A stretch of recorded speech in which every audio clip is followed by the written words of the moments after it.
Hey, salut à tous, c'est James, bienvenue dans cette nouvelle vidéo sur Photoshop CS6. Dans cette vidéo, je vais vous parler d'une petite nouveauté de Photoshop CS6 qui est en fait le filtre peinture à huile. Donc on va voir ça tout de suite. Donc on regarde déjà ce que ce filtre permet de réaliser. Donc voilà, donc l'image avant et l'image après utilisation du filtre.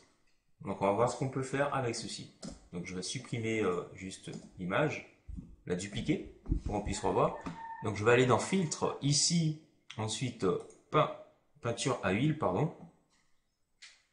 Donc on voit qu'on a différentes options, des options pour la forme et l'éclairage. Donc on va commencer par le plus petit, l'éclairage.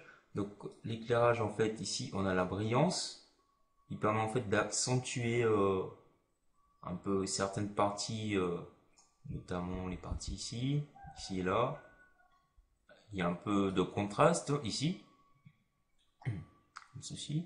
Donc la direction angulaire, c'est comme ça on l'indique, la disposition de la lumière. Donc on a la grosseur. J'avoue que pour la grosseur, j'ai pas trop bien compris, mais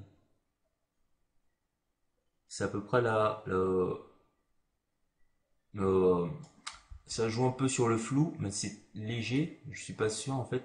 C'est ouais voilà, c'est la grosseur du pinceau utilisé, on va dire, l'épaisseur en fait, des pinceaux. On a l'échelle.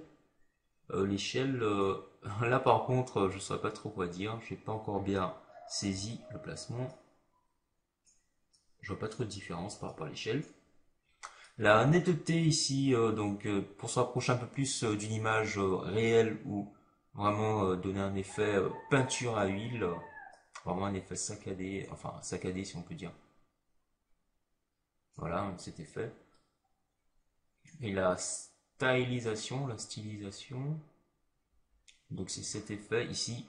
On va dire que c'est en fait le bout de la pointe utilisée. Donc on va vers une pointe plus fine pour plus de détails, vers une pointe plus large pour d'autres détails, comme ceci. Voilà. Donc ça donne à peu près ça. On n'a qu'à valider. Et ça nous donne ça. Donc sur notre modèle, par exemple sur cette image ici, qu'est-ce que ça donne? Ben, on va aller dans filtre, regarder, point de fuite, oula, peinture à huile, et on va regarder ce que ça donne. Donc pour la brillance, pour les modèles, on réduit la brillance carrément. Ensuite, la grosseur, on joue plutôt sur la netteté, la stylisation. Donc, voilà, à peu près ça, comme ça. Je trouve que c'est pas mal. Des petits réglages aléatoires en fonction du choix. Donc, avant, après, voilà.